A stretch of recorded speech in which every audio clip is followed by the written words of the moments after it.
All right, to other news now, and a move the governor's office says is a step toward closing the state's troubled juvenile correctional facility in northern Wisconsin. The state has selected the site for a new youth facility right here in Milwaukee. Madeline O'Neill live tonight at that location with why some are happy it was chosen over the alternative.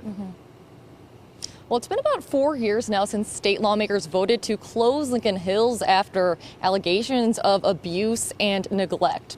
And the state was considering putting a new youth correctional facility at the current Cheney Correctional Center, but announced today that that's actually going to go right here around West Clinton Avenue, right off 76 here in Milwaukee. This was actually an old vehicle emissions inspection station, but leaders hope this will pave the way to a new future.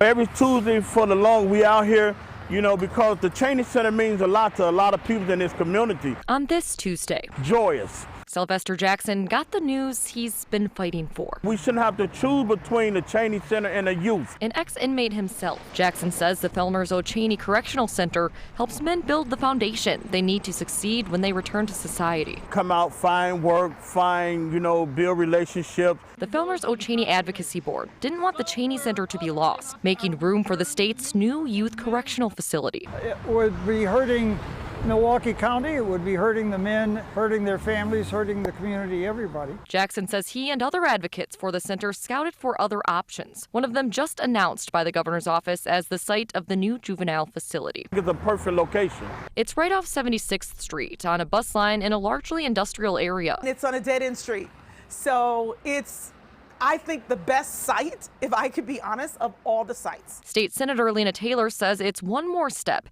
in closing the troubled Lincoln Hills and Copper Lake schools, located more than 3 hours north of Milwaukee. Most importantly, the children will be able to be home, closer to home, and be able to be serviced better by organizations that are also a part of this community. More than just a new location, Jackson hopes the new facility will help build a better future for children. The thing is, we have to get away from that punitive discipline, and start looking at restoring our young people back.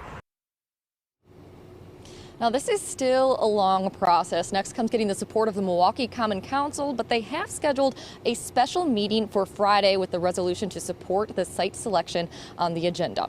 Live in Milwaukee, Madeline O'Neill, FOX6 News.